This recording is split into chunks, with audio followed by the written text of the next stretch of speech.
Yn rhan ddeheuol y prif gylch Val Robinson, brydfa Tireios yn y piws sydd yn cael y fraint o feirniadu'r Merlod Cymreig Teip Cob.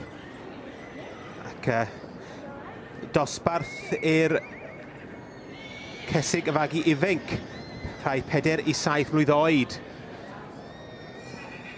sydd yn cael sylw'r beinid a Bryn Jones ond o fyny eitha dipyn yn y dosbarth yma, wrth gwrs hon dan berchnogaeth Rhian Roberts o Rhuthun.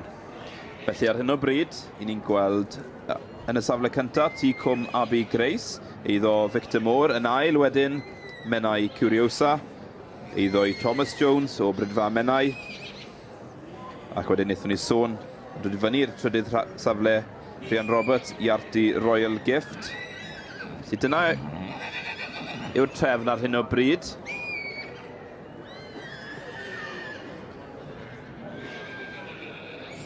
Wel, mae'n dosbarth lyflu fan hyn yn yr adran ec, ac Teip Abi Grace sydd yn mynd â hi, wel am sioe i John a Vic Moore.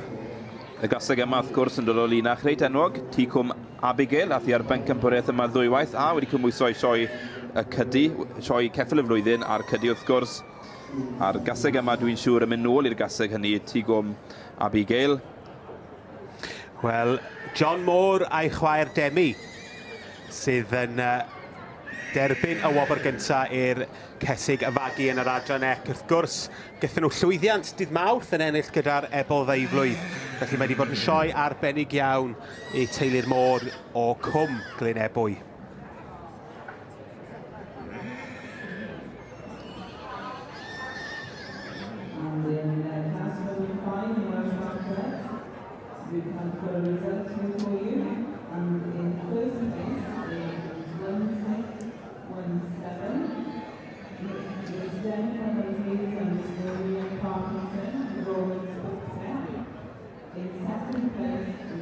Gaseg yma ddim yn anhebyg i'r un enillodd y dosbarth blaenorol.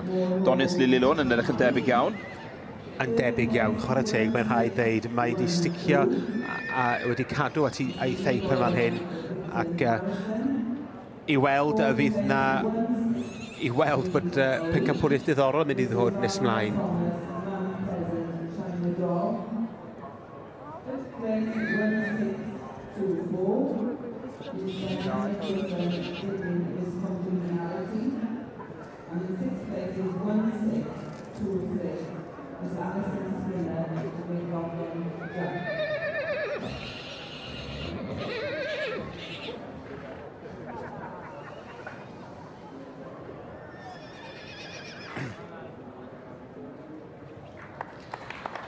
Teip Abi Grace. Y berchnogaeth Mr Victor Moore yn ennill y dosbarth i'r Caseg y fagu iau yn adran y Merlod Cymreig Teip Cob. Sioe arbennig i'r teulu yma, wrth gwrs, er nhw ennill ar ddydd Mawrth gyda'r ebor deiflwydd. Da iawn i bawb.